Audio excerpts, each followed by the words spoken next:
So guys, ito na yung langit-ngit na naririnig natin. Saan natin makikita? Ito yun guys.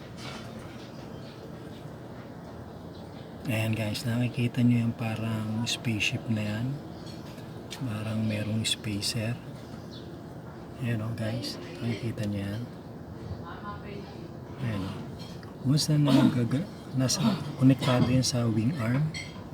Ayan guys.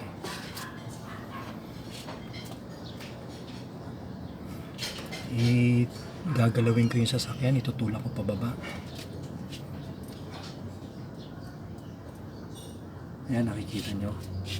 So, tuturo ko na lang guys kung nasaan yung lumalangit dyan. Ito yan guys. Oh.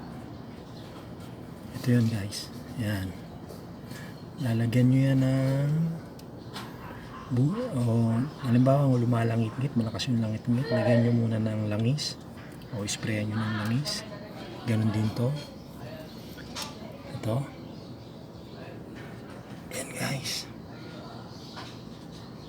Yan. Pag tumatakbo kasi tayo, yan ang gumagalaw. Siya yung parang pinaka masabi natin na shafting sa wing arm na laging gumagalaw. So yan lang ang lalagyan nyo ng langis. Sprayan nyo ng langis. Pag nawala na, lagyan nyo na ng grasa.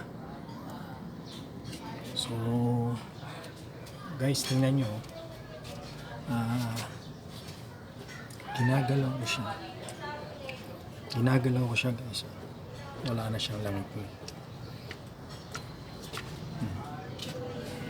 So yun lang guys. Ayan. Ayan guys. Ayan. Pupokus natin guys. Ayan. Ayan. Para makita nyo.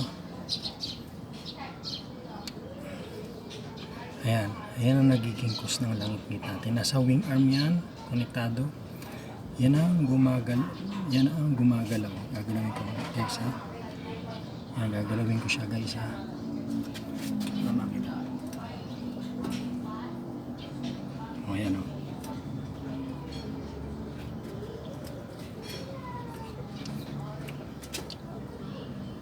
O yan. Yan ang lalagyan nyo ng grasa. At saka dalawa yan. Bali yung isa nakakabit din. Doon naman. O yan. Ayan yan guys.